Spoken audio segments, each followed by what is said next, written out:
So that leads to my next set of questions on liver donation.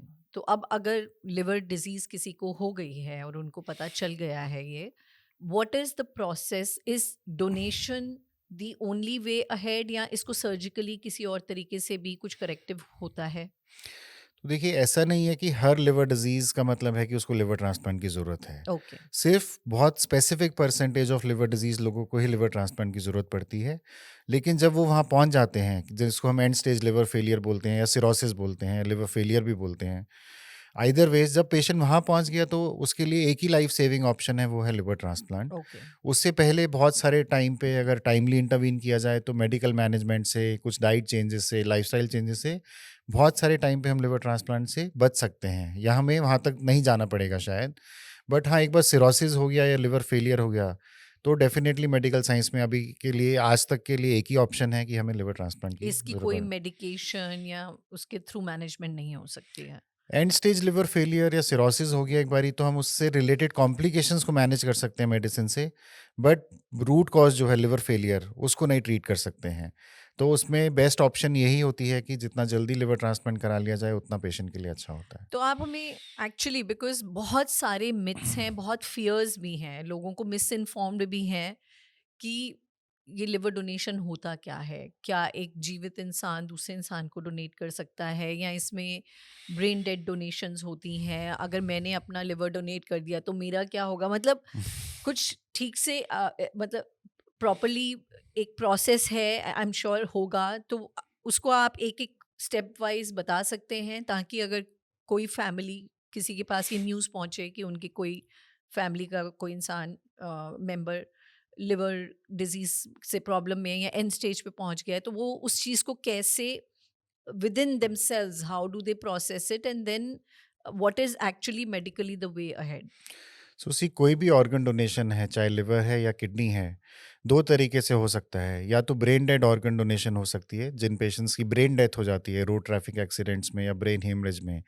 इसके बारे में हमने अपनी ज़िंदगी फिर से पॉडकास्ट पे भी बहुत सारी अवेयरनेस स्प्रेड करने की एक कोशिश की थी। बहुत सारे पेशेंट्स को लाए और बहुत अवेयरनेस उस पे भी स्प्रेड की। वो एक प्रोसेस है, बट अनफॉर्चुनेटली इंडिया में ऑर्गन डोनेशन रेट्स बहुत अच्छे नहीं हैं। बहुत सारी फैमिलीज़ एक्सीडेंट्स के बाद या ब्रेन हेमरेज के बाद कंसेंट नहीं देते हैं अपने लव्ड वंस के ऑर्गन डोनेशन के लिए। सो इंडिया में मेजॉरिटी ऑफ द टाइम्स जब लिवर ट्रांसप्लांट की बात आती है तो it is about living donor liver transplant.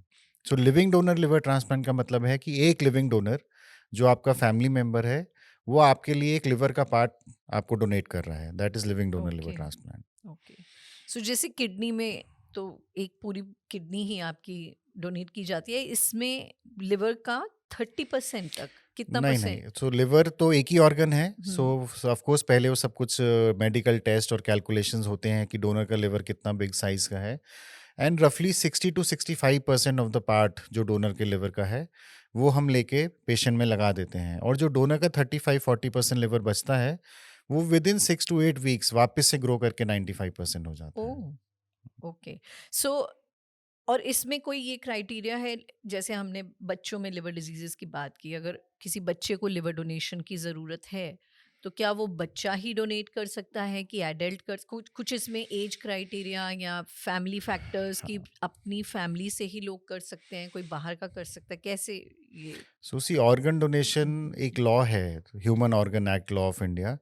तो बच्चे नहीं डोनेट कर सकते हैं। जिसको भी डोनेट करना है उसको 18 साल से बड़ा होना पड़ेगा ताकि वो अपनी कंसेंट ऑर्गन डोनेशन की खुद से दे सके। ओके।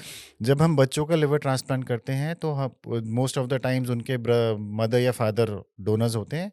और बिकॉज बच्चे बहुत छोटे होते हैं, वेट भी कम होता है, बॉडी साइज भी कम होता है, तो उनको लिवर भी थोड़ा सा ही चाहिए होता है। तो इन केसेस में हम नॉर्मली सिर्फ 25 to 30% of the liver part लेते हैं उनके पेरेंट्स से, मदर से या फादर से, और वो इन बच्चों में लगा देते हैं। ओके। और जो डोनेट कर रहा है, क्या उसकी लाइफ में कोई प्रॉब्लम्स या डिसफंक्शनैलिटी नहीं आती है लिवर डोनेशन की वजह से, कि उनकी उनका सिस्टम सब ठीक स्मूथ चलता है, मतलब? तो देखिए, जब हम लिविंग डोनर लिवर ट्रांसप्लांट की बात करते हैं तो उसका एक बेसिक कंसेप्ट है, एक उसका एक बेस है जिस बुनियाद पे लिवर ट्रांसप्लांट बना, जिस बुनियाद पे लिविंग डोनर लिवर ट्रांसप्लांट होता है, कि डोनर को कुछ नहीं होना चाहिए। सो सारे के सारे टेस्ट, मेडिकल पैरामीटर्स बहुत स्ट्रिंजेंट हैं। एक आदमी को बोलने के लिए कि अच्छा आप अपना लिवर डोनेट कर सकते हैं। अगर वो सब कुछ फिट आते हैं तो ही वो डोनर ओके, अपने फैमिली मेंबर के लिए लिवर डोनेट कर सकता सिर्फ है। फैमिली मेंबर के लिए। फैमिली मेंबर, वो लॉ है, only a relative can donate to a relative. Okay, and सारे टेस्ट फिट होने के बाद बहुत प्रिकॉशंस ली जाती हैं डोनर की सर्जरी के टाइम पे। एंड डोनर्स को लाइफ में बाद में कोई प्रॉब्लम नहीं होती है। 10 से 15 दिन के बाद सर्जरी के डोनर्स अपनी लाइफ वापस से रिज्यूम कर सकते हैं, चाहे वो फिजिकल लाइफ है, चाहे वो सोशल लाइफ है, मेंटल लाइफ है, साइकोलॉजिकल लाइफ है, विच एवर वे, उनकी लाइफ में आने वाले टाइम में कोई डिफरेंस नहीं आता है। तो मतलब 100% सक्सेस रेट है कि यहाँ पे कुछ 5-10% का की कॉम्प्लिकेशंस भी देखी जाती हैं? 5-10% कॉम्प्लिकेशंस होंगी तो शायद लिविंग डोनर लिवर ट्रांसप्लांट बंद हो जाएगा। ओके, यस, बहुत रेयर होता है, 0.5 टू 1% चांसेस हो सकते हैं कि डोनर को भी कॉम्प्लिकेशन हो सकती है, क्योंकि अल्टीमेटली डोनर की भी तो एक सर्जरी हो रही है, वो भी एक ट्रीटमेंट के अंडर जा रहा राइट। है ना? और कोई भी भगवान तो नहीं है, कोई भी डॉक्टर भगवान नहीं हो सकता और कोई भी पेशेंट भगवान नहीं हो सकता है। सो यस, वो एक अनफॉर्चुनेट इवेंट्स और अनफोर्सीन सर्कमस्टांसेस तो एक डोनर के साथ भी हो सकते हैं, बट उसकी रेशो बहुत ही कम है, मे बी 0.5% या इवन इससे भी कम ही है।